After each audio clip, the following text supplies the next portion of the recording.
पिता के पुराने खत जब लगे हाथ मेरे, तब जाके इल्म हुआ इश्क में हर खानदानी है, इश्क में हर खानदानी। बहुत शुक्रिया। हर एक कहानी में उसका जिक्र लिखता हूँ, लोग गज़लें लिखते हैं, मैं इश्क लिखता हूँ। तो एक सुनिएगा कि एक ख्याल है कि हम एक होते तो कैसा होता, एक ख्वाब जैसा होता। हम एक होते तो कैसा होता, एक ख्वाब जैसा होता। बांधती चोटी बेटी की तुम, बांधती चोटी बेटी की तुम, तेरे हूबहू एक बेटा होता। हम एक होते तो कैसा होता, एक ख्वाब जैसा होता। सजाती सितारों को गेसुओं में तुम, चांद चांद नहीं तेरा चेहरा होता। हम एक होते तो कैसा होता, एक ख्वाब जैसा होता। अब भरता सिंदूर मांग में तेरे, भरता सिंदूर मांग में तेरे, मेरे सर पे भी सहरा होता। हम एक होते तो कैसा होता, एक ख्वाब जैसा होता। और मुझे पुकार कर खो जाती तुम, इश्क इतना बहरा होता। हम एक होते तो कैसा होता। और समंदर जा बैठता आंखों में तेरे, समंदर जा बैठता आंखों में तेरे, प्याले में रखा मैं इतना गहरा होता।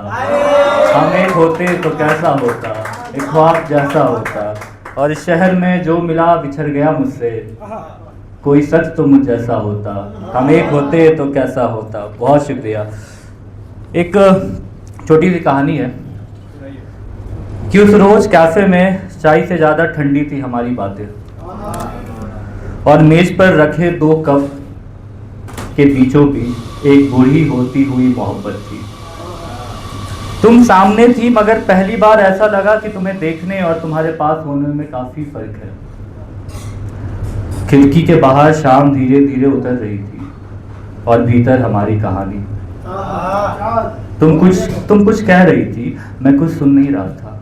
मैं बस तुम्हारी आवाज आखिरी बार याद कर लेना चाहता था। चाय ठंडी हो गई, बातें खत्म। तुम उठी, अपना बैग संभाला, एक हल्की सी मुस्कान दी और फिर तुम चली गई। तुम्हारी कही वो आखिरी बात चीख रही थी कानों में मेरी, अब हमें अलग हो जाना चाहिए। कभी कभी मोहब्बत मरता नहीं, उसे बस जिंदगी के हवाले सौंप दिया जाता है। जानती हो, मैं चाहता था कि तुम एक बार मुड़कर कहो मत जाने दो मुझे, मगर कुछ कहानियों में चमत्कार कहाँ होते हैं। तुम दरवाजे तक गई और फिर खो गई एक भीड़ में। मैं काफ़ी देर तक खाली कुर्सी को देखता रहा, जैसे कोई मुसाफिर छोटी ट्रेन के धुएं में अपना शहर तलाशता है। आज बरसों बाद भी जब किसी कैफ़े में 2 कप रखे देखता हूँ तो सोचता हूँ, अगर उस रोज़ हम थोड़ी देर और बैठ जाते तो क्या हमारी मोहब्बत बच सकती थी। खैर, कुछ सवाल चाय की आखिरी भाप की तरह होते हैं, उड़ जाते हैं और फिर सारी उम्र सिर्फ खुशबू रह जाती है हमारे पास। मैं आज भी उसी कैफ़े में ठीक तुम्हारे सामने रखे मेज पर बैठता हूँ जहाँ तुम आखिरी बार बैठी थी। लोग पूछते हैं, भाई साहब सामने वाली कुर्सी खाली है क्या? मैं मुस्कुराता हूँ और यही कहता हूँ कि कोई आ रहा है। बहुत शुक्रिया। और बहुत बहुत शुक्रिया। और कुछ ख्याल और है, ज़्यादा समय नहीं लूँगा, 1-2 ख्याल और फिर मैं अपनी सुनिएगा कि एक ख्वाब जिसे हकीकत समझा गया, एक गुले उम्मीद जिसे सजर बनाया था, एक रंगत कायनात की दिन ब दिन ढलती गई, एक हुस्न जिसे खुदा ने अगर बनाया था। पता तो आसान था मेरे माजी का ये दोस्त, हमने ही राहे गर्द को अपना सफ़र बनाया था, और छूटता गया उसका दुपट्टा रफ्ता रफ्ता हाथों से। अहदे वफा ने क्या खूब मंजर बनाया था, और दगा से लगी आंख में वो सच झुलस गया, दगा से लगी आग में वो सच झुलस गया। रकीबों ने भी क्या क्या खबर बनाया था।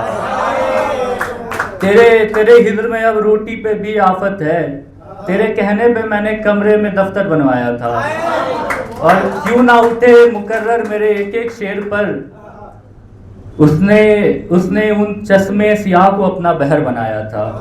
बहुत बहुत शुक्रिया। एक 2 ख्याल और है कि मुकम्मल वो कहानी मैं कभी नहीं कर सकता। इसमें एक दाद दूंगा मैं अंकित भाई को, क्योंकि उस रात हम बैठे थे और एक छोटे ख्याल पे एक बड़ा ख्याल बन गया था।